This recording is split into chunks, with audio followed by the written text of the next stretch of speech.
now, yo! I've been looking out the window, and everything looks so cool here. Been watching Fear and Loathing. Oh, wow. Took a hit of some acid too. I said, wow! Getting down, yeah. And the water feels so nice. I see white rabbits, and my life is looking alright, yeah.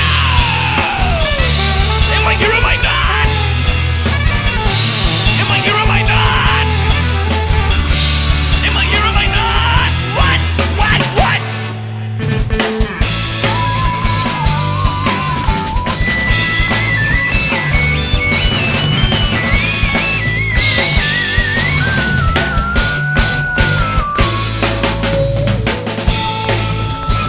Hanging out with my droogies, yeah.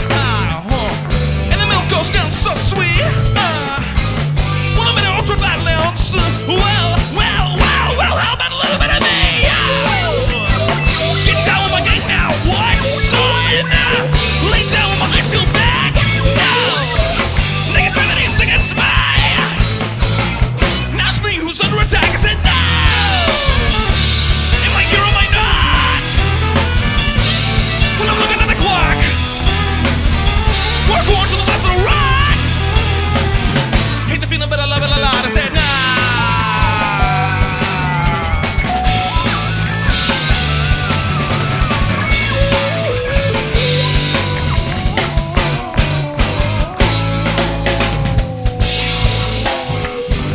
Sick, more feeling sick. Went home with a fine-ass chick, yeah. And then Betty took a shit. Baby's dead, so I need another hand, yeah.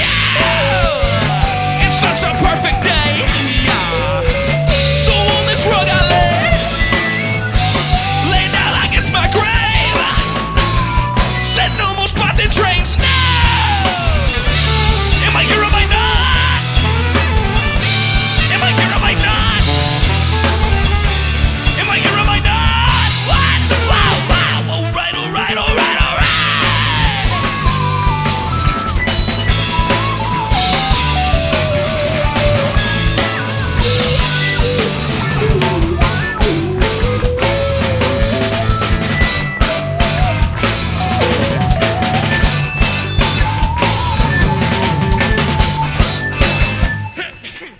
Not!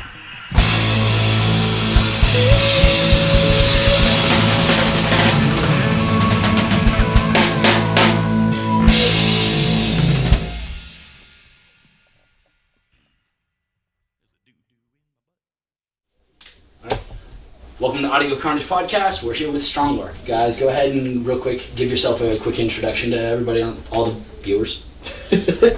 Alright, I'm Ethan. This is Karthik. This is John. This is John. And this is Matt. And we are Strong Work. So jumping right in, when did this iteration of Strong Work form, and were there iterations of it beforehand? There was an iteration beforehand, yeah, but you guys joined in 2 years ago? Or was it more? About 2 years ago, I think, towards the end of 2018, right? Yeah. I was getting notifications recently about it, and I was like, oh, that's cute. Yeah. So, who was the first iteration? It was Garrett Noel, Richard Lacey. I should know this. We don't really talk anymore. I'm so sorry. But anyways, there was another iteration. It was 5 years ago that one started, and we went on hiatus and just never came back together. So I was like, I'm going to move forward, and then got Jonah and John here from Obscene Beings. Okay. Also, I should have introduced at the beginning, but we also have Krishna Perry joining us for the episode. I'm not with the band, by the way. Yeah, no, he's my roommate / bandmate / friend / podcaster. That's why I'm just sitting above everybody else. He's above us. Alright, so guys, tell me some of y'all's personal influences. We'll go ahead and just start here. Well, I know, like, more is, like, things that we jam on, like, King Crimson's a huge, like, influence of stuff, but, I mean, What about, it doesn't have to necessarily be for Strong Work with your personal stuff. Like, what about any specific to just you? yeah, definitely. I mean, I like Parliament and like Thundercat and like all sorts of stuff like that. You know, very. I mean, those things are very synthesizer horn friendly type of stuff. Like things I can grab stuff out of, like, and just like rock out to. Oh yeah.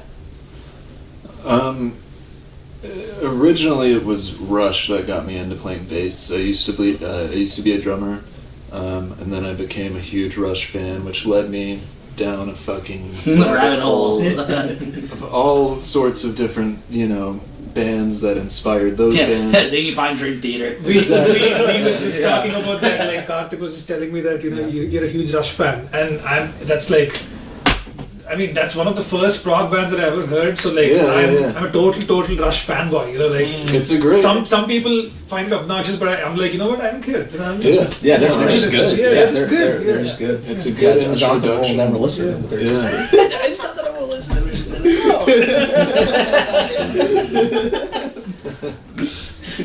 Your turn. Oh, does that light need to be red? Yes, it does, but I'll fix that at the next break. We still have everybody in frame. Got it. Okay, yeah. Tally Hall right now has been like a big influence because they're a genreless music band, and they coined their own term "fabloo" as a genreless genre. What was that? Fabloo. Fabloo. Okay, that's interesting. My only question was how do you spell blue, but describing the genre, I'm not surprised with this. Yeah. What a twist. What they do. But System of a Down and Mindless Self-Indulgence are kind of my coins as well. Like that would toss in. That's cool. Well, Krishna and I were just talking about how I got into music, and the first time, I think the moment that I got into music was when I first heard Black Sabbath. Like I heard the chords like Iron Man, and I was immediately intrigued. Rabbit hole, from there. That was at age 8. So ever since then, it's just been a rabbit hole. I came to college here to Denton, and then I started getting really inspired by the music scene here because it's all jazz based, and everybody's into prog rock, psychedelic rock, and all that kind of got influenced, and I started really exploring into that kind of territory, and that's just been kind of where I've been in the musical journey of myself. Then Jonathan, I know we've heard some of your answers, but go ahead and give us. Yeah, go ahead. Any specific that you would bring to this particular group? I mean, I would say that a couple of the people that influenced me were influenced by Rush, so that is my connection. But no, yeah, for this particular band, I feel like I don't know. It's weird. I don't ever I've never really listened to anything that gets anywhere close to what we are. So I have no idea how. What would you say that? What would you say influences that you use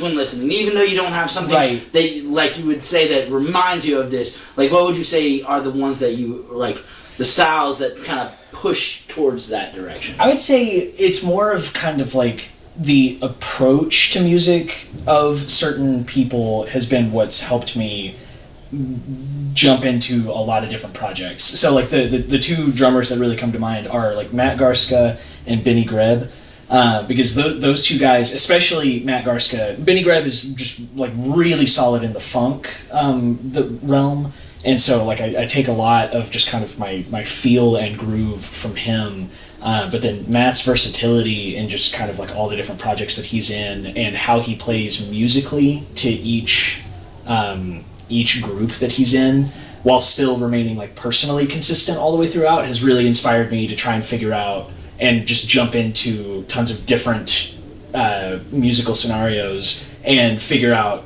how I can bring my own thing to it while matching what's there. So yeah, I would say that the approach has been what's been perhaps more relatably helpful and inspiring to me whenever it comes to jumping into these kinds of projects. Oh yeah. So everybody knows that the podcast is located out of Denton. Where is everybody originally from? Fort Worth. That's where I hail from. I'm from technically from Houston, recently. I'm from Memphis, Tennessee. I'm from Midland. Actually, I grew up in Midland. I was born in Houston, but I went to high school in Midland, and then been in Denton for a while now. So what brought each of us to Denton? I was born and raised in Gainesville, and then came here just because honestly Denton's like in the Bible Belt / Republican Belt though. Like this is a little oasis of like music culture and like a little bit more relaxed living. Yeah, for sure. Yeah. But anybody got an answer on deck? I mean, it was UNT for me. Being one of the better common answer music schools around. Well, not just around here, but like around the country. You hear it regarded like whenever you say the name like Berkeley and Juilliard and shit like that. It's like, oh yeah, the jazz program's fucking insane there. Yeah, it's a beautiful thing. I came to do that and to be in bands, and that turned out to be a thing. So that's pretty much the same. Sweet. Yeah, no, I came to Denton for UNT. I had no idea like there was a huge music scene and whatnot. I've always had like the ambition to be in a band. And even my current roommate and I, like back in high school, we were the only like metalheads in high school, and because everybody was like listening to Drake and all that stuff. And actually, like it's super funny because I got into Drake recently, so I was it's blasting. Enjoyable music, but I was like blasting Drake on my way over here, and I'm like, I would have never like guessed I would enjoy a Drake song like when I was 15. But you know, it brings me back, and I understand what my peers were into back then. Well, that's a whole different spiel. But most genres of music are just like Rush, Tool, Slayer, Slipknot. Some of the worst part about a band is the fans. Like for every amazing fan, there is a shitty, annoying ass one, and we all know somebody in mind. And we've also probably been that person at some point. I definitely will claim that. I was, because like there was a point in my life where I was probably like 17 something, and then I discovered like Immolation, like all these Carcass, like all the death metal, like heaviest of the heaviest bands. And I used to be such an elitist, I used to be like, oh, you like this person, you like Britney Spears, fuck you, But now the funny thing is, I have like kind of jumped into the deep end of the pool now, and now I have discovered like all these Norwegian black metal, like the most avant-garde bands possible, and now I'm like, you know what? Let's just listen to Britney Spears now. That's what it is. Make it just real simple. Right. So that's how it is. We're all elitists. Let's just admit to that fact. So, what would did anybody else got anything to contribute on the what brought them to Denton? Yeah, I went to a show. Sorry, I had a zone out moment. I was laughing my ass off. I went to a show called Open Stage when I was living in McKinney, and then I met Brett Crow at Open Stage. He was the stage left band with Matt, actually. Yeah, he's that episode before y'all, so anybody who watches the podcast should be aware of who he is. Yeah, the Brett Crow show. Very talented individual. Yeah, and so like that's. I want to see him with the band. Is it? Yeah, seriously, it's good. I just want to see him with like a drummer, like a guitar, like not like a rhythm. He doesn't need a rhythm section. He can keep with the looper and stuff. But I just it'd be so cool to, which I'm sure he's probably done that multiple times.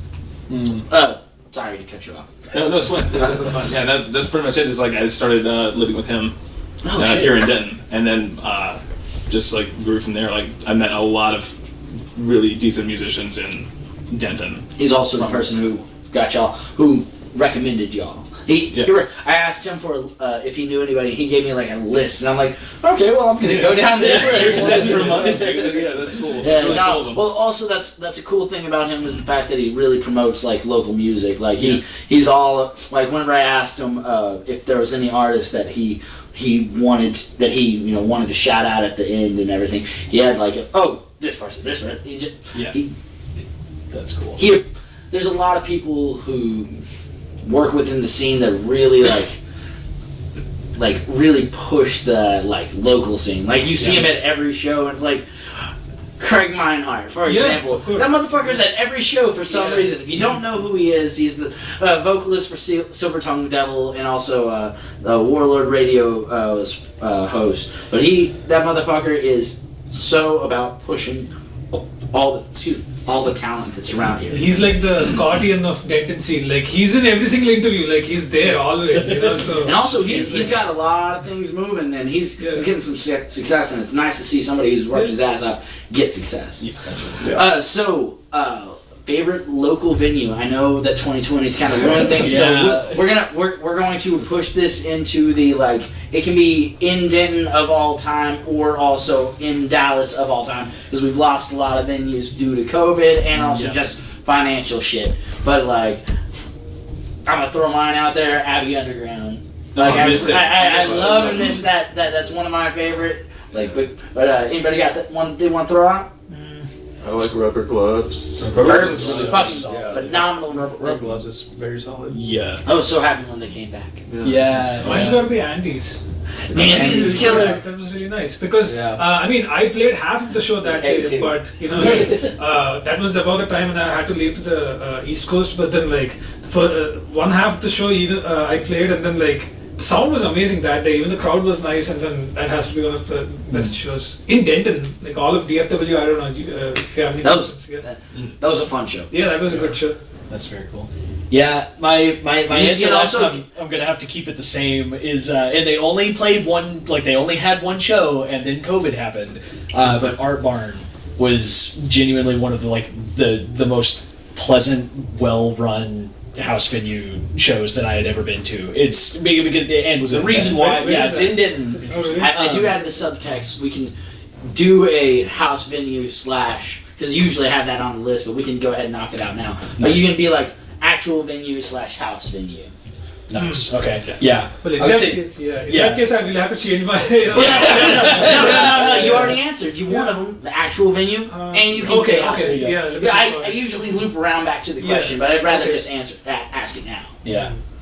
Yeah, I would say probably actual venue up here. Rubber Gloves is definitely just up there because that was just so much fun, and they're awesome. And then house venue definitely Art Barn because it's a bunch of girls. And so, of course, the house is going to be beautiful, and and everything's really organized and neat, and it was great. And then just the actual place where all the show happened, it was just really comfortable. It was great. Yeah. The scene responded better to COVID than everything else. Yeah, it was shut down. Yep. There was no concerts. Yeah. I think we know our answer. It's Fanon, right? I mean, has to be. Either iteration, Fanon or Holding Cell. Dylan Tarver. Motherfucking talent of Denton, California, wherever the fuck he's from, but he's a Dentonite if anybody is. Yep. Anybody else got a? I kind of miss Backyard on Bell. Backyard on Bell is one of the venues that I miss because I remember I wanted to always play it, and we started playing strings of shows there, and then we were about to be booked for something else. And they were it's closed down. Yeah, that happened kind of. Yeah, they had a list of shows, and it is what it is. Which just so unfortunate because that outdoor stage, especially, it was a solid place to play. Yeah. Especially during Arts and Jazz. Imagine getting to play that place during Arts and Jazz. Grab yourself a microbrew, and that's the best move that you can do in that environment. The good thing about that venue is they have 3 different stages. One is inside. Yeah, we got to play the indoor. Yeah, we got to play the inside. We're supposed to play outside, but the weather was shit. Yeah, and then there's that other bigger stage, so that's kind of, and they have a green room, so. Green room is always nice. Backyard on Bell. Right. Yet again, but from the area we're just happy about industrial strength air conditioners. Also true. It's very important. So, what would you say your favorite local band is? You can't say your own, obviously. Of course. And that also extends. You can't say your own in a band that you play in that isn't this band. I think it might be a little unfair to ask just for a one.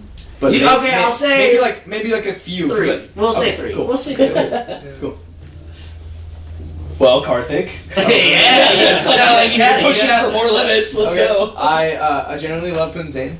Generally love those guys. I love Pearl Earl. They're no longer a band. I think because they all kind of moved in different parts of the country, but they're one of those Denton bands, all female Denton band, Pearl Earl, and I just love their sound because I I went and saw them. I think I saw them like 2 times live, and every time I saw them, I'm like, it's so funny because like this band, this is not the vibe that they're going for, but they give me a Black Sabbath vibe because it's rooted in like heavy metal, but it's all like pop and but it's also psychedelia, and it's a super cool combination that they kind of figured out. I've heard the name. I don't know if I've seen them, but did they play like a run of shows before like everything got shut down? I'm sure they did. They've been around for a minute, and they were big prominent in the scene. I also like the Boombox.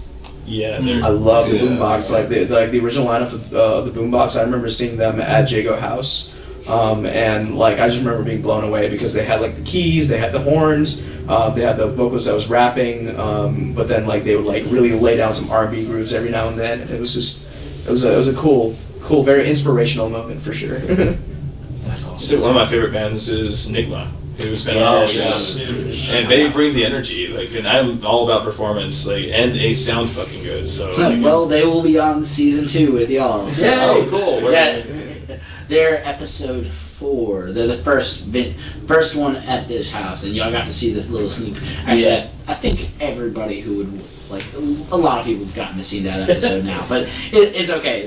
They still did 3 other songs that are so killer. I see you edit episodes all the time. You actually you get to see it. If you don't see it, you at least listen to it because the walls aren't that thick. Yeah, exactly. And I have big speakers. So, Nigma. Anybody else? Oh, you said Puddintain. You said Puddintain. Yeah, Puddintain. Classic. Exactly. Turns out he's struggling too. Also, y'all know Diesel Beast. Of course. Carrick lives here. Carrick lives here, of course. Yeah. I love their show too. Like what they do. They are crazy musicians. Mm-hmm. Like they have a lot of fun. Yeah. Yeah, and it shows. You know, you can tell by the camaraderie of like the people in the band too. Like they kind of. And camaraderise. Jason is such a badass engineer. Yeah. Yeah, he has his own studio going on, so like he does some cool things with his, especially he's a very tight rhythm player. Well, also he's the guy who does like, he's like the lead person for the company who does all the audio for everything that happens at the state fair, like the Texas State Fair, and like. There's like 7 stages on the big years and stuff like that, and like also plus lining up fucking big techs with those big ass speakers and shit. Like I can only imagine managing that kind of shit, which they will also be releasing on this season with us. Look at this. It's crazy. I'm just assuming that it's my podcast getting better acts. Anybody else got one that they want to throw in the mix? There's Captain Moon and the Silver Spoon. Oh yeah, those guys are awesome. Pretty. I've seen them live. Pretty gnarly. That's that was another like the thing that I like about Denton is the big band thing is kind of like encouraged, and that's the kind of crappy part about like COVID is it's been a crappy and a blessing thing because like as long as you kept working. Yeah. Yes, as long as you kept working. And what it has is like there used to be has new content. Everybody was like in one band or in separate bands playing shows all the time, but now that we have no shows, we're all just playing just at home, and then we're like, hey, remember that band that we played with? We said we would jam with them, but we never got to jam with them because we just kept playing shows. Never got to book jam sessions with them.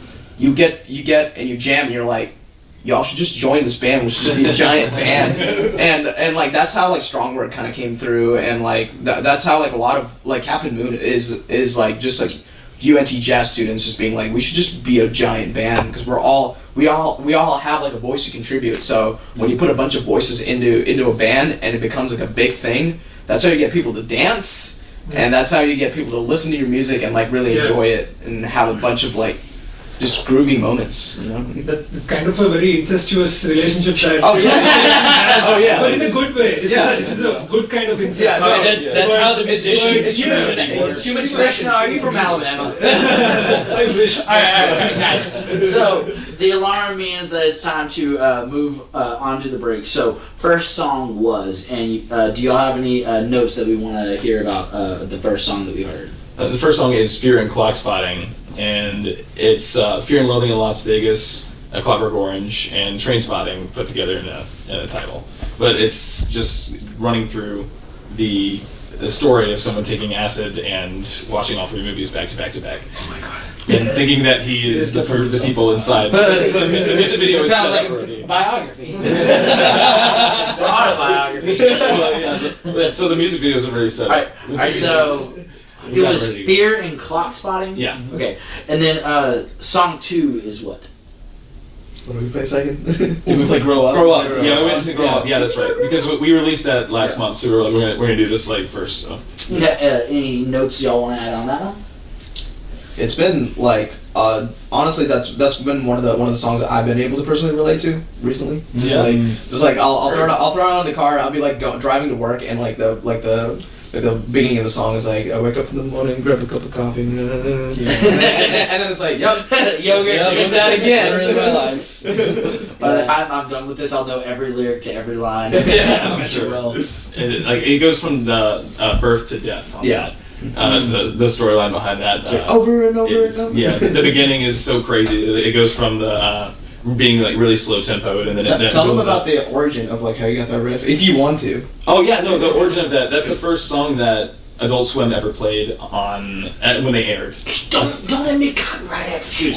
Oh no, I'm kidding. it's actually Creative Commons. I'm kidding. I went and I checked it out, and like the actual like tune is Creative Commons, so we are totally fine. Hell yeah. Lawyers, look it up. Like a lawyer looks at It's just like this was like a starting point. And it's just But I didn't know. You can't really. That is When I wrote it, it just like sounded familiar, and I didn't know what it was. And then eventually, I was like, "Oh, dude, yeah, no, I was that kid that like stayed up and watched that and like heard that fucking tune, and that's what that is." Yes, like songs are like when you write a song, it's so weird when you find when you're like you write a song like 3 years ago, and then like now you'll be listening to something, you hear something, you're like, oh, that's where I got it from. Yeah, I had a eureka moment. Yeah, during Beck.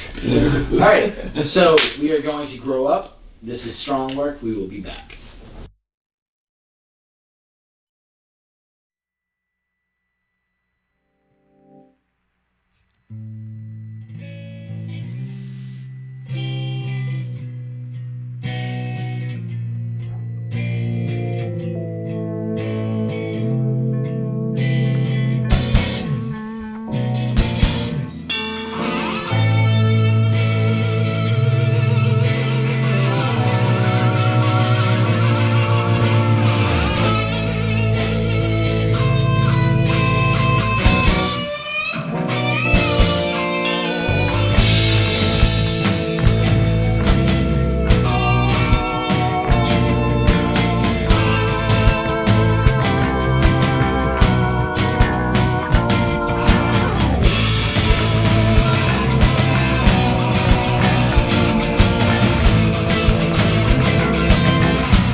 Me up, and then I go into the kitchen and grab a yogurt and my pills, so I'll be ready for the scheduled day. I got it out of me!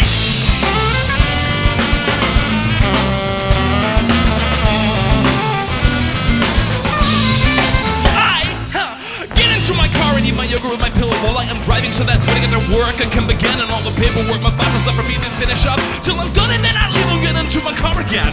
Growing up can really be a pain, or a fracture, or a stomach ache, an illness, or a sprain. Coffee and working and bills and things, and I'm doing it all the way, double and double and growing up can be a little lame. You can listen, anyone else, and they will all tell you the same. When your kids are having kids, you will go totally insane. Gonna do it over and over and over.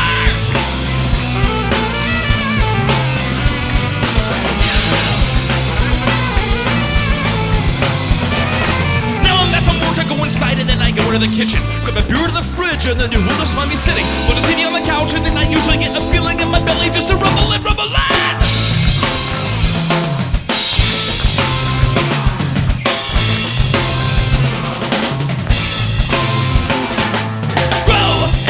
I can't really be in pain. Every time you have to fart, you gotta worry about a scene. And I've got a lot of laundry, gotta buy a lot of gain. Gonna do it over and over and over. Growling, I can't feel a little lame. And good nothing they won't do you the same. TVs and couches and beers and shame. And I'm doing it over and over and over, yeah!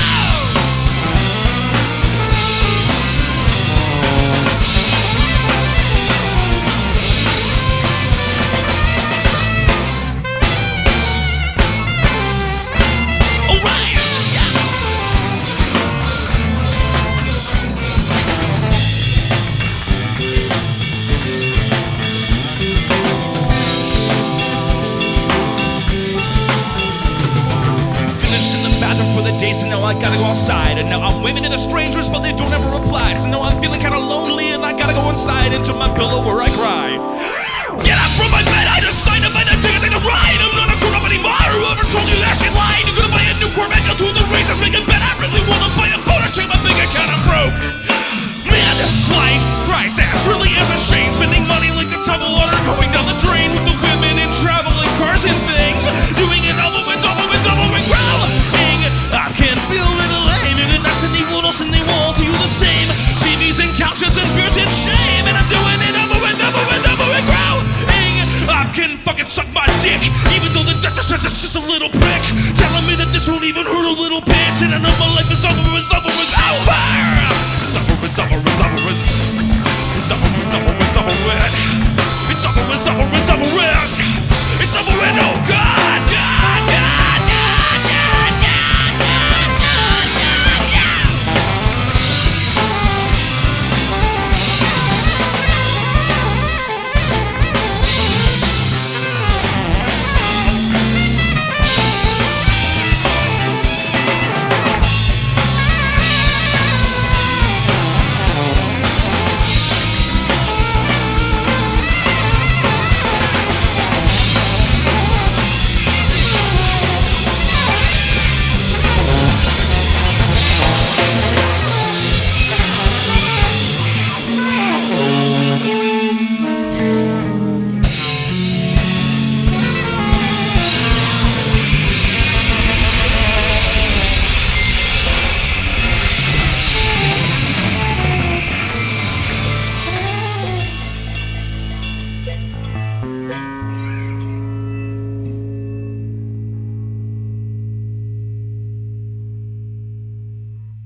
Alright, that was Grow Up. We're still with Strong Work. Guys, what would you say your dream venue to play is? The moon. Come on, be original. I've gotten that like 4 Mars. times. No way. Mars.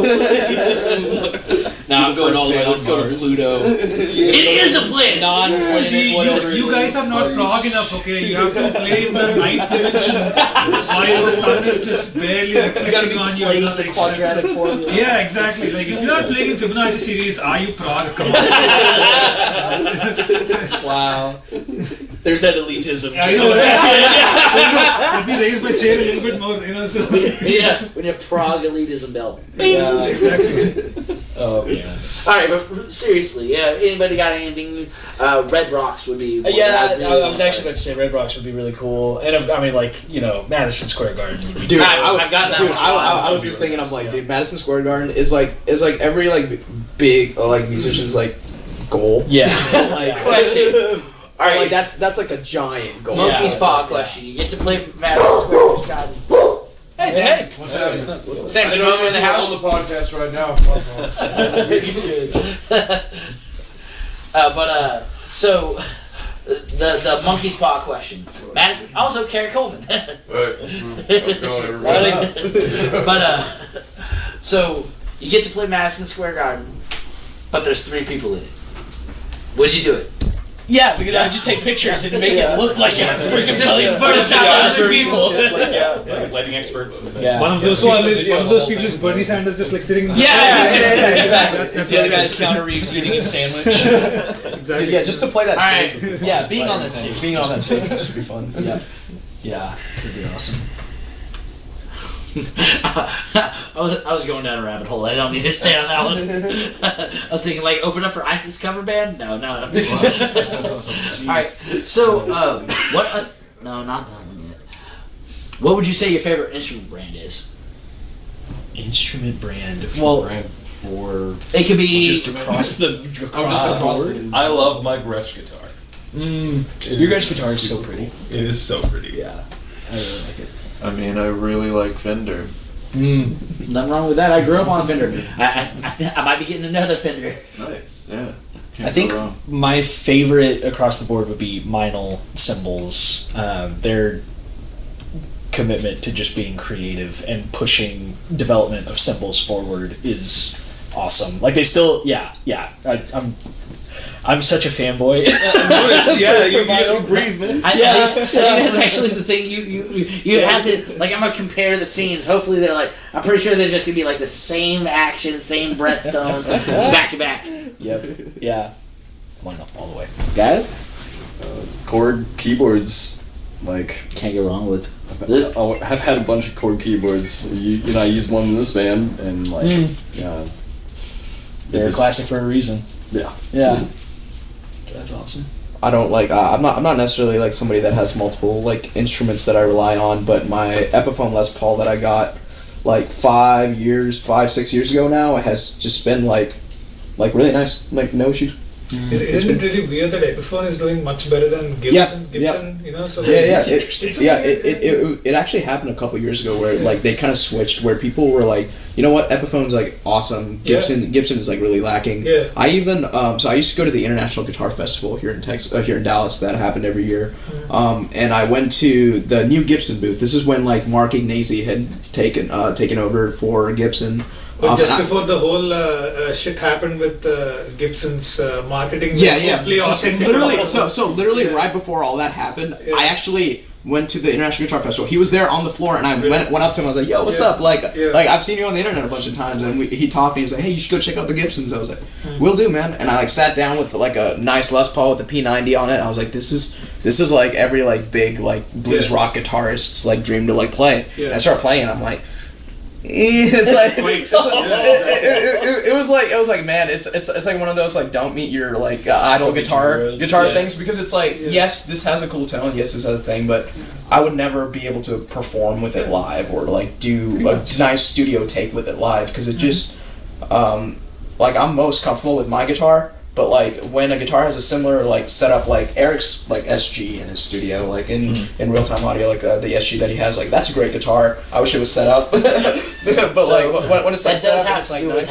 With having a luthier that you trust, being able to like set up because like every person who sets up an instrument sets it up different. And fortunately, like we're lucky in this house, and we all have a common one that we send to our old roommate, one of my best friends. She's like, "Here you go, buddy. Here's some money. Take care." Hashtag Joseph Cowden Guitars. Look him up.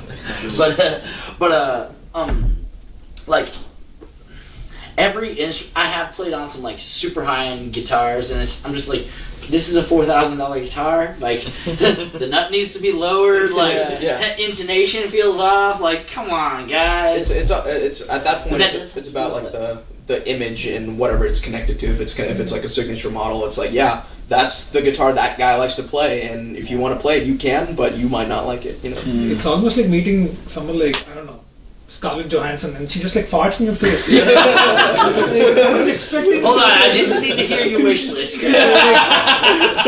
Just, not quite what I was expecting, but it just happened. So that's pretty much like what it is, $4,000 guitars. So. All right. So, do you all prefer writing in the studio or in the room? It's usually just like by feel at practices. Like I'll That's throw what I something would out there. refer to in the room. Yeah, so very much in the room. See, what actually ends up happening with us is like we'll jam something out like live, like in the room, and we'd record it, and then be like, all right, let's go record that, but like let's make a serious recording of it, and then we'll try to recreate the feeling, the anticipation, all that. You can't, and it's like you can't capture the demo. We write the basis and like everything in the room, but then once you record that song, that's when it really sets it in stone, and that's when we all really lock in on it, and that's like what it is. It's also how like the producer mixes things, because like Michael Zane Rosser, who was the one who did Grow Up, and who's going to do Avant Garde, that's releasing on Valentine's Day. Yeah.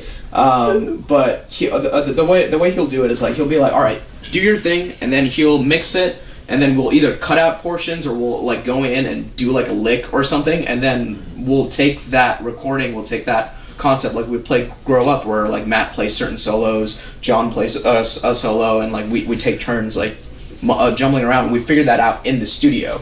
Like when we first jammed it out, we were still like trying out ideas every time, but like when we go record it in the studio, all those ideas solidify in portions, and then we can replicate those live. Do you go DI or just like amp? Like mic and amplifier. It depends on VST or not, basically. Yeah, pretty much. It depends on the day that like Michael's recording it. Sometimes he'll be like, all right, I'm gonna not DI you and just run you through the amp, so we're gonna re-record this anyway. That's the tone. I'd rather record that way for final takes, but like I'm also like somebody, I'm so used to having studio available, it's just like record, do a takeover, find that perfect take, as many, because that's what they did, 70s, 80s, 90s and shit. It was, one solid good fucking run through, maybe a few cuts, but it's you can't change certain things, like you can't come back 3 days later. It's get in the studio, set shit up, and that's gonna be it. Because if you move it over, this much, all of a sudden your tones are completely off. It's also very emotionally gratifying once you finish that. That dopamine drip whenever it's like, oh, it's done, that was the take. Yeah, for sure. No, it's not. What was the first song or first album that you can remember listening to on repeat? I'm talking like reach deep in your brain. I'll throw out the one that I'm so ready to go. Mine, I'm talking so deep in my brain, Space Jam. Space Jam soundtrack. That like I'm talking like 4-year-old Jared. Yeah. Once you get to the end, it's like, I believe. That's song 4. But like, what's the first one that you can remember just over and over? Like Will Smith. Oh, which one? It was, I don't know, my mom got it for me, and I was like, all right, just listen to it over and over again, because it was my first CD. Anybody else? It doesn't have to be embarrassing. It's just fun to throw the embarrassing ones out. Yeah, I gotta find. I remember listening to like Jimi Hendrix. I think it's Axis Bold as Love. Oh, that's what it was. Wow. I listened to that a lot. It's like one of the first songs ever. Yeah, that's weird. One of the earliest ones for me. My dad was like a pretty big Guns N' Roses fan, so Appetite for Destruction was like all I listened to when I was like 3 years old. Oh yeah. That's actually exactly the same as mine, because at the time, one of my friends, like I got into rock and roll scene quite late in my life, so listen, 15, 16 something, and then one of my friends, like, he gave me the CD for Appetite for Destruction. I'm like, what is this? Then they was like rock and roll. I'm like, okay, fine, let's see what it is. And then I heard like Paradise City, all these things, and I'm like, okay, yeah, I can get into this. But then later in life, I'm like, Right. The first one that I remember like really choosing to listen to over and over and over again was Black Clouds and Silver Linings by Dream Theater. Nice. Count of Tuscany? Yes. That's the one that opens with Nightmare to Remember, which that's why, like, that album is why I play drums. Was Wither on the... Wither was on that one. Stream of Consciousness was on... No, that was that on... was Train of Thought. Yeah, Train of Thought. Yeah, it was like... The 3 Dream Theater albums that I had, like, easy access to were Black Cloud, Silver Linings, Octavarium, and Train of Thought. Nice. So, and like those 3, I just absolutely listened to the... Oh, good lord. It was, those were my favorite ones to just have on repeat. Do y'all have any family members who played music? None. None? No, I have 5 brothers and sisters, and they all have kids, and my super big family. None of them do any art. Yeah, my family's the same way. Like we're like music. Parents, uncles, aunts, nobody. No, I mean, I do. That was me just like waving my head. Yeah. Out of curiosity. But no? Yeah. Fair enough. That is an interesting question. What like pushed y'all to? Was it just finding a song or what? What pushed us to like going into music? Yeah. Having a piano. Fair enough. Yeah, for me, it comes back to that like Black Sabbath moment of like, oh, I want to play guitar, kind of like that. That thing. Family members though. My dad did play guitar. My grandfather played harmonica. So dang. that kind of, yeah. That's dope. It's always been in my mind. Like, this is what I'm gonna do. Nice. Next level. My mom sang and my uncle played guitar, and I remember that like really young. My whole family has been like super musical, like the entire time that I've been alive. So, and like, yeah, I seriously, because like I was just born into like a super musical environment. My parents had me on college, like on the college campus where they were getting their music degrees, and so yeah, I've been exposed to like a lot of different music just kind of growing up, and yeah, so it was kind of inevitable that I think that I ended up doing something in music. Did you answer? I didn't have any family in music or anything. It was just like anytime I interacted, played instruments, and like hung out with music, I was just like always attracted to that. It was like felt like just fitting. Like it's just always drawn to music. Yeah. Like, What was the first instrument y'all played? piano. Yeah, probably fiddled around on piano, but like I actually learned cello as like a thing for school, and then ended up learning saxophone like through school too. But I thought that was way cool. That's cool. So I stuck with that one. yeah. I started on violin. Me too. Yeah. What? Really? What, dude? Yeah. All right. Yeah. We'll have to So- get the two of us. Around what ages? 3. Oh, damn. Yeah. Damn, dude. 3. Yeah. I told you from a very early age. 7 or 8.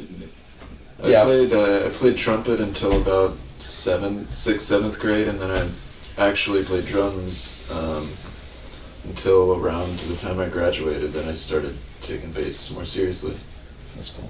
Yeah, for me, it's like I remember like I was talking to Krishna about like how I regret like when not regret, but like I wish I'd taken it more seriously because I didn't know how important it was going to be in my life. Music was going to be in my life because when I was a kid, I was exposed to music a lot. I was like encouraged to learn music, but I never like took it seriously. Never like did it. I always thought, oh, my parents are making me do this. Like I'm not. Like I remember getting out of piano lessons by crying. Like this was like age 6, 7. I was like, I don't want to do this. But One of my big regrets whenever I was younger is my mom really wanted me to learn piano at an early age. Yes. And I feel like fit about it. I was like, that's a girl instrument. Yeah. Now I look back and I was like, you fucking It's like you knowing what I know now.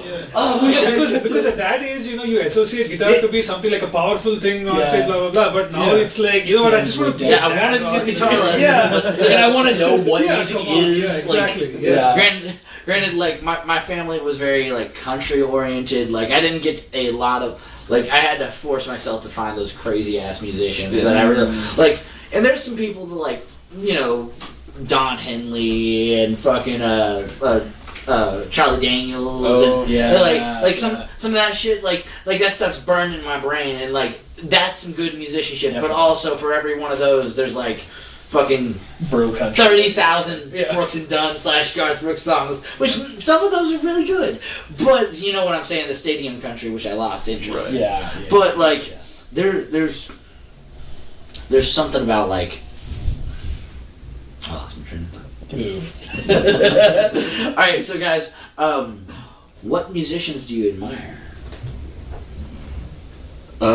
Like, can be somebody you know, can be somebody that I already know John's it also can be somebody who you don't know, somebody famous alive or dead.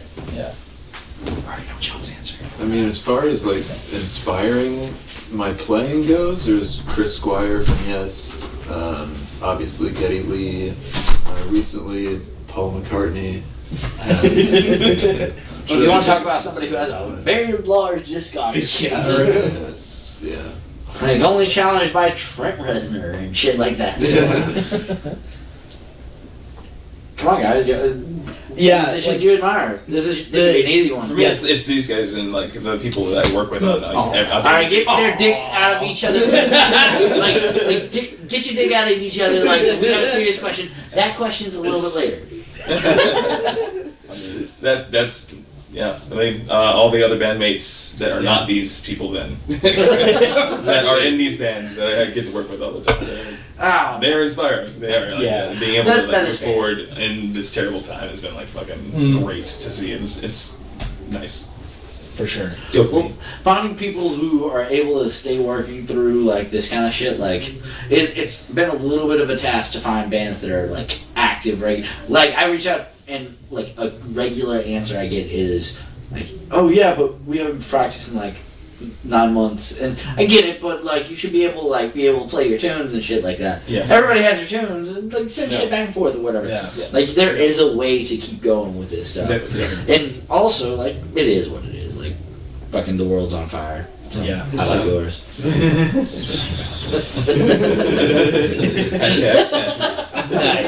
Nice. So, Hey now. what would you say the best gig that y'all ever like played as a like the best gig that you've played? It doesn't have to be as strong work, or it can be as strong work. I know what my answer is for strong work, but I also have a very limited pool to pull from. Well, Jonathan, since you interrupted, you can start. Well, I mean, and I'm so bummed that like not all of us were there, but like the New Year's Eve show that we did, it was like genuinely like that was one of the best performances that I've ever laid down. Period. It was at Growl Records in Arlington. It was a nice kind of like just like small show, and you know like people were hyped for the New Year's, and it was great. And then like we came out and absolutely killed it. Like It was really good energy. Yeah. And it's funny because it was our first show of the year pretty much, and it was on the last day of the year. December 31st was Of what year? Last year. Yeah, So 2019? 2020. Oh, 20. it just happened. Oh, okay. Yeah, So we're freshly past it. Can we just collectively all agree to say, whenever we say last year, it's 2019? Oh, okay, all right, fair. Yeah, you're right. 2020 didn't happen. Well, like that was actually what I was asking. I was like, how many shows actually happened? Yeah, very few. But yeah, like Because that's with this group, because we had Jonah Harmon before on drums, and with Jonah, we did. Y'all's repertoire set We was did a pretty lot. cool. Yeah. Yeah, we I can't. we played quite a bit. Like y'all played like before that. Yeah, as a 3-piece, y'all had a bunch of shows that y'all played in like 2018. Like that time. Yeah. And then we got Matt and Karthik in, and it just filled it out so good. So we will be going into song 3. So what is song 3? It's all in guard. It is on my phone. Yeah, thank you. So if I remember you correctly, this is a single y'all will be releasing February 14th. So Yeah, yeah, Valentine's Day. I blocked out that date because Valentine's Day is always Right. But hey, we have something to look forward to. Release. Yeah. All right, so we are going into avant-garde, and this is Strong Work, and that's Christian Perry. Fuck him. Well, I know you don't want to talk about it, but it's on the mind a lot of the time. Cycle in and out again and again. Pay attention or you lose your mind. Well, I know you don't like the world around you. You can't help the things that others do. You've got to stop being a people pleaser and start letting all these other people please you. We are abstract art on playing cards, magnetic stone that's broke too short. Yeah, we're avant-garde.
avant-garde.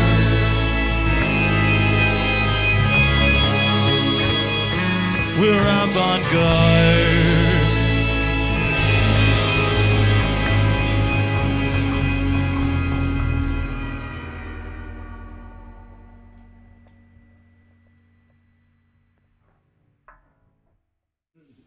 Welcome back to Audio Carnage Podcast. We're still here with Strong Work. You just heard Avant-Garde. Guys, so what would you say is your favorite of your songs to perform?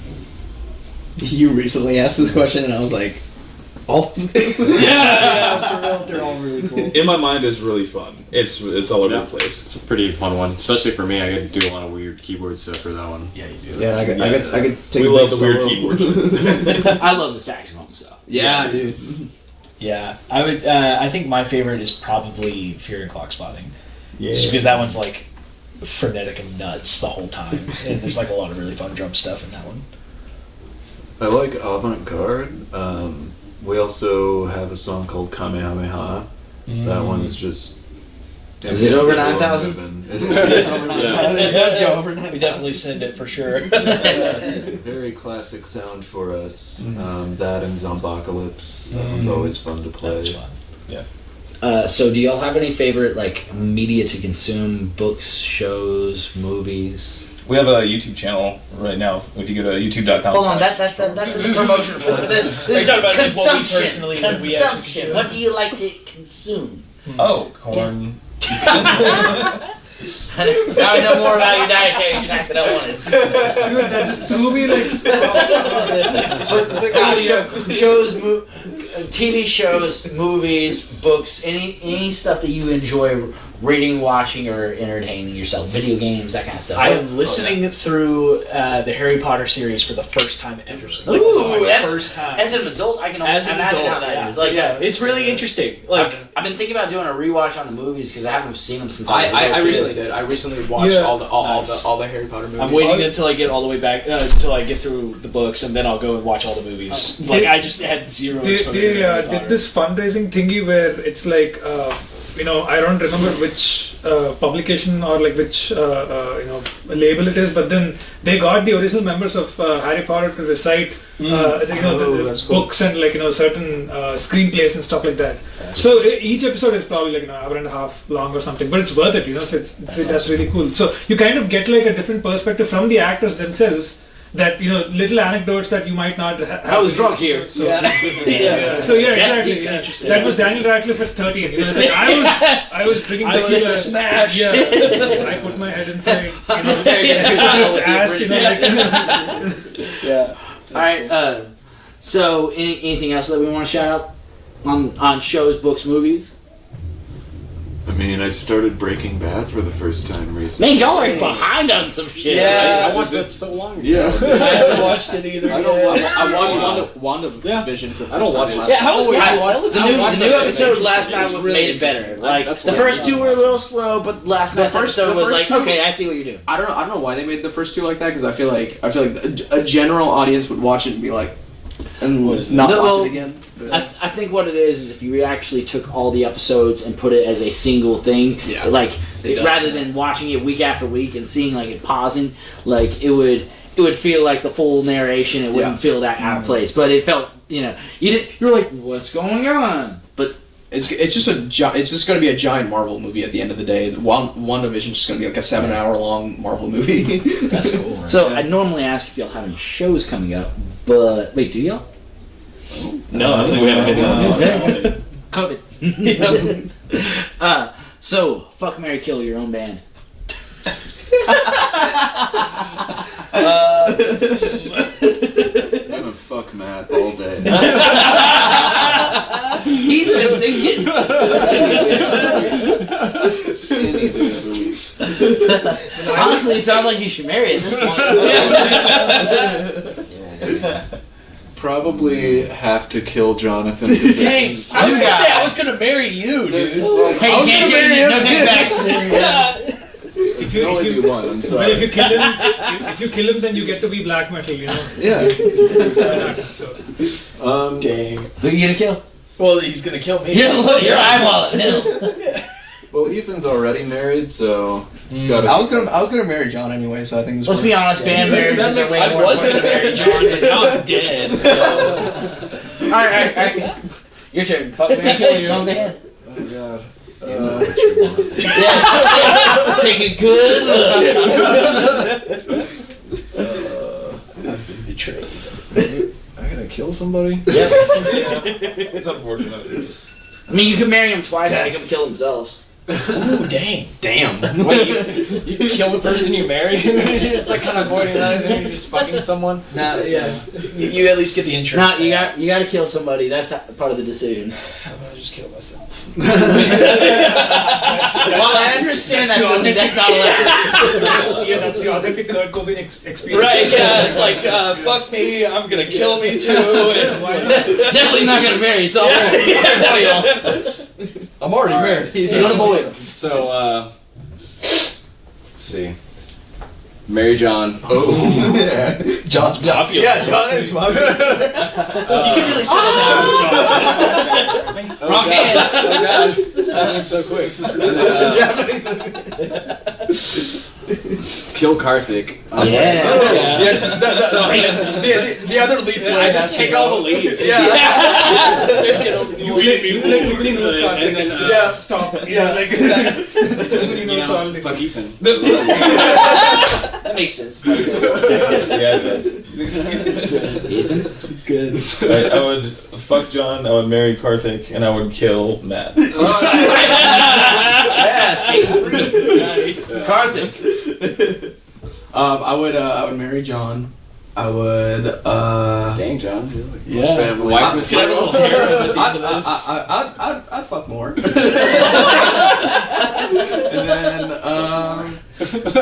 And then I guess Matt and I will shoot lasers at each other. Trying to kill each other. The imagery there I didn't need to see. Alright, Jonathan.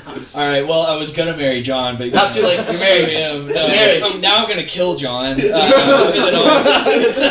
other rhythm has to go. Yeah. I fuck Karthik. I like how you're like, I'd fuck me too. Can I marry Ethan? Yeah. I'm married, man. This is the band. This is You in the can be my soap side opera. piece. Yeah, there you go. Yeah. Alright, so what is the final song we're going to be hearing? In my mind. Yeah. Let's go back and think. Alright, so now we're at the portion where we're going to give y'all the floor. Like, guys, where can we find Strong Work? Right here. Everybody gives that fucking joke. Everyone's like on this couch. I'm like, Oh my god. not again. I'm so like, sorry. You'll watch season 2 and be like, oh my god, we really did repeat the same fucking joke. Son of a bitch. Look, we haven't been able to interact with many other bands, okay? Yeah. Well, yeah.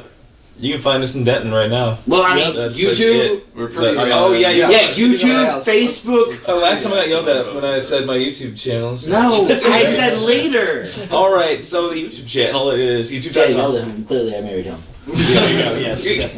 That makes sense too. YouTube.com/strongworkband.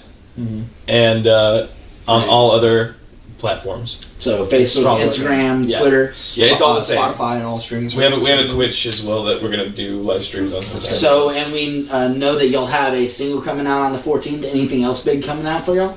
We're trying to release a single a month Wow. until we're done with the year, and then there'll be an album Nah, of the that- collected songs. That's kind of a cool way to do it, especially in this like format of what we're dealing with. Yeah, It's like, all alright, about- push one out, push one It's out. kind of Yeah. about singles at the moment. And It this depends- I is guess the it depends song on that we genre. would record next too. Yeah, In My Mind is coming up right after this, so So it'll be a March release date. So you're releasing Avant Garde on the 14th, and then In My Mind will be coming up next. In March, yeah. Okay. So where can we find, or do y'all have any other projects that y'all are involved with that y'all would like to give a shout out? Jonathan, I already know some of yours. Yeah, Matt, you want to start? I mean, We Beasties. I mean, Yeah. they're one of those bands that's really been keeping things going. They've been going for a long Yeah, time. dude. Well, I mean, and especially like in this last year, like Y'all have a Wikipedia page. Dang, you guys are really I'm a fuck with that. 20 year anniversary. and then the funk band Puddin'Tane has been brought up. But unfortunately, that band has not been as active through all this. But it's like one of those things that like everybody loves that band. Yeah, cornerstone. And then I'd say Miser Studio, but that we've been recording at, and I've been up there a lot, and I like what's going on there. There's been a couple people reference that on the podcast. Actually, Yeah. cool. Nice. Yeah, Good work. Michael's awesome. Well, me and Karthik are in another group, Radio War. Always doing cool stuff there.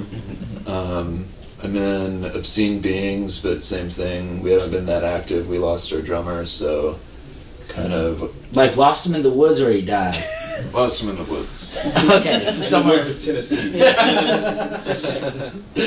So we're kind of waiting for one to fall from the sky, but until then, yeah.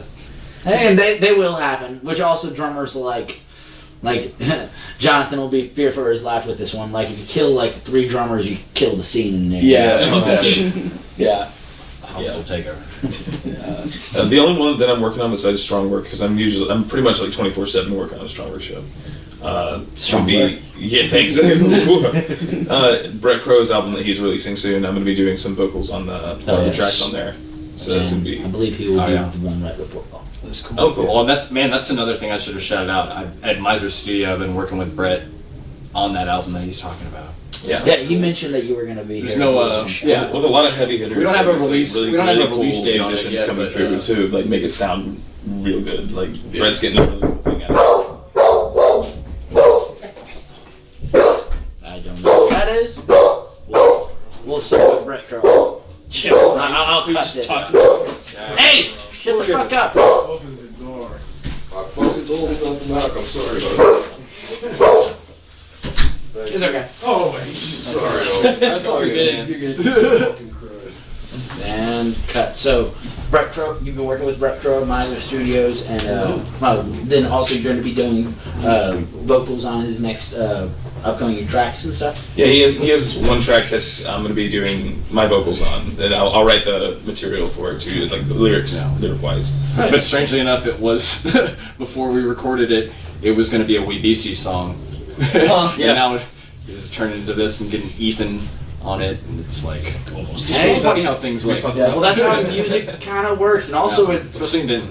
I know how incestuous the scene is. but Sure like enough. nowhere else is it like this common, I guess. Like it's just like everybody. There's so many bands in this small area. At least nowhere else in Texas. Like at least that. I don't know about other towns. Yeah, I've moved all over the place. I lived in Memphis, Tennessee, and then Detroit, Michigan, and Hot Springs, Arkansas. And between going between those places, this is the best place to do this.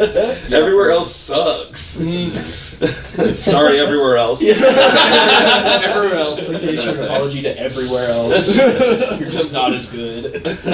Alright, any other projects? So John already mentioned Radio War. We're working on like 2 different singles. Actually, we had Matt play on one of the singles, and then we had a bunch of other people actually play on that single. So that single's being kind of like bombarded with things, but it's coming together. And then we have the Miser Collective, which is kind of, it's me, Ethan, Nathan Williams, who's in Obscene Beings, and Michael Zane Rosser, our producer. Like we kind of like jam out tunes and we'll come up with songs, and then we'll have people like Jonathan come in and play, John come in and play, Matt come in and play on those tracks. And it's kind of it's not always the same lineup, so that's why it's the Miser Collective. It comes from the studio, so we go in there and we come up with a collective idea. And we just get the musicians that we feel like are the right fit for this song to come in and play. That's cool. And so it's like a studio collective thing, and that's been something that I've been looking forward to. Which I brought up on the podcast multiple times. Jonathan's heard me talk about this. One thing I will plan on doing with later seasons, like once I get into 3, 4, and 5, is I plan on taking musicians from each individual episode and being like, all right, drummer from this, person from this, person from this. Just have a jam out. And I'll pick like 3 or 4 songs and be like, all right, we're gonna do these 3 or 4 songs. Everybody, we're gonna do it in this key. We're gonna be in this tuning. You're gonna be doing this part. Fuck around and do it. Have fun with it. Make it kind of your own thing. And then we do like an hour or two of work, but before we actually do the filming, and then like it's like, all right, everybody ready for a take? Let's do this, and then it's just those are going to be a little bit longer studio days because clearly what the musician's working for. But it'd be cool to see like the concept of what you're kind of talking about. It's just like you. Yeah. Let's see what this can sound like. Yeah. No, it's definitely kind of like the future, or like what's happening in the industry is kind of that right now. I see it happening in the professional level because nobody's playing shows. Everyone's stuck at home in their home studios, and especially these bigger musicians that have giant home studios. They can, like Paul McCartney, he made a whole album by himself. It's just like, why do I need people? I have it here.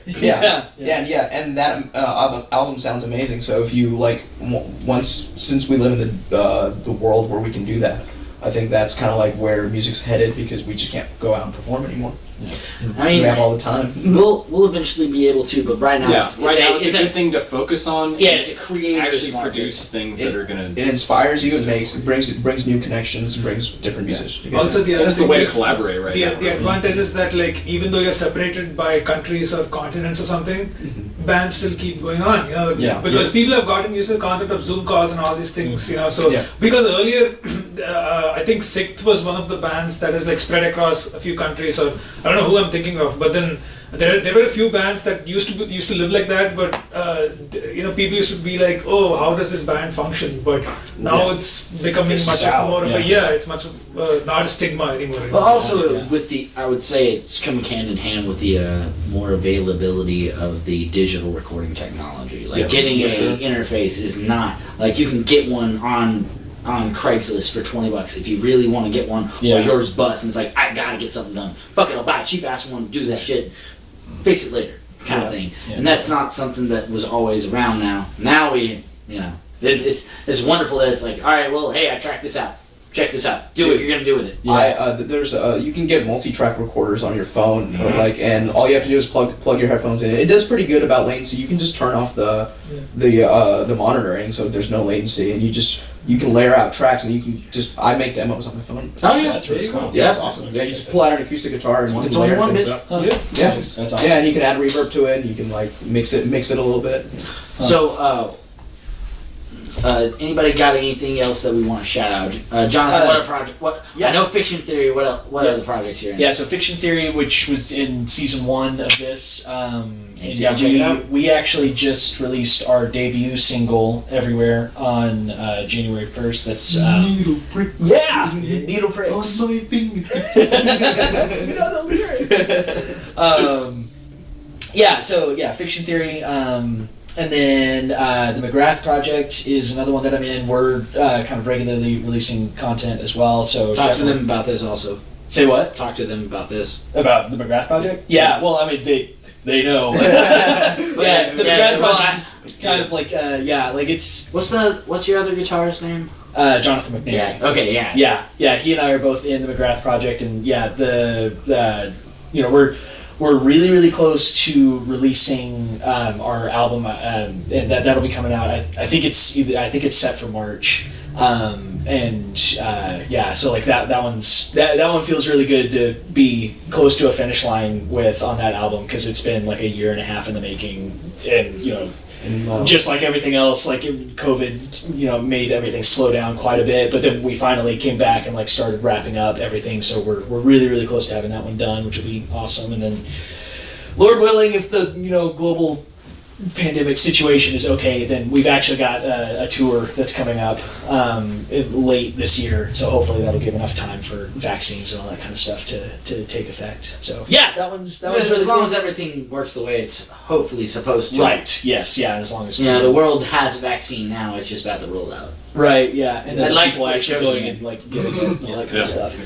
But yeah, and then the most recent project that I'm in is King Booty, and it's that one's a disco funk band that I'm in, and we're in the middle of like writing a whole bunch of songs. We're almost up to like an album's worth of material. I have no idea if we're gonna record it, but it's just insanely fun to play.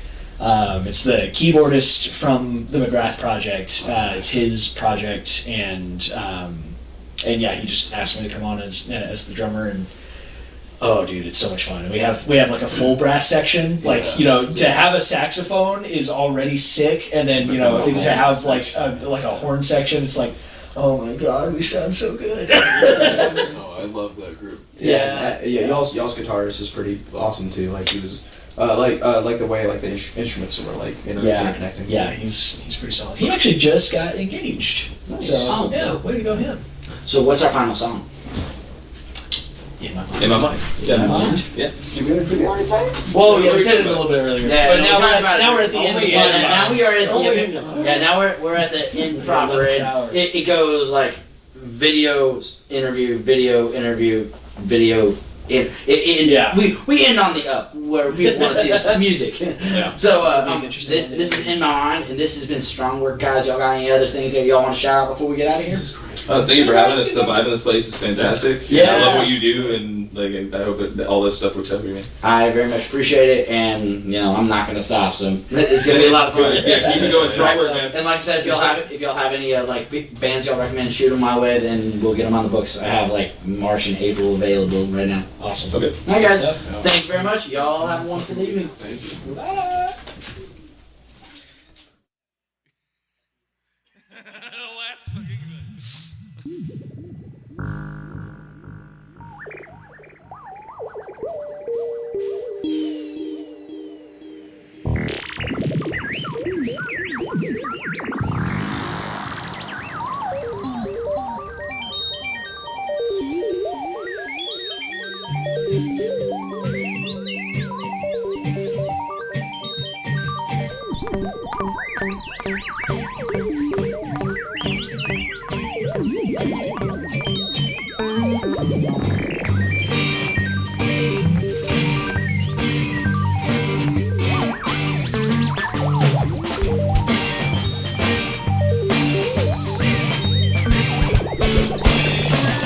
Spiral up into my mind vortex. How was I supposed to know that I was this complex? On second thought, I never would have really guessed that this would be the place that I would end up next. Well, let me tell you about my body's specs. I figure that I'm taking about 250 million breaths. I've walked an average 50 million steps, and I've also probably died 100,000 deaths. Is a word that I do find absurd, but I will not be fooled again. So go run away, who am I can't say I freaks you out, and this is new. But what are you supposed to do? What is real and what are we? And are we what we're meant to be? I do not know, I'm in my mind, unlike most of humankind. We can bend and break the rules of time. Watch yourself relearn it when you press rewind. And you can be the ones to help each other climb out of the negative spaces that we've all refined. But does your energy continue when you die? Or trap itself inside the nearest random guy? Or does it split into a new timeline where it ended up that you had just survived? Dying is a feeling that I do not find appealing. Yet I'm curious what's on the other side.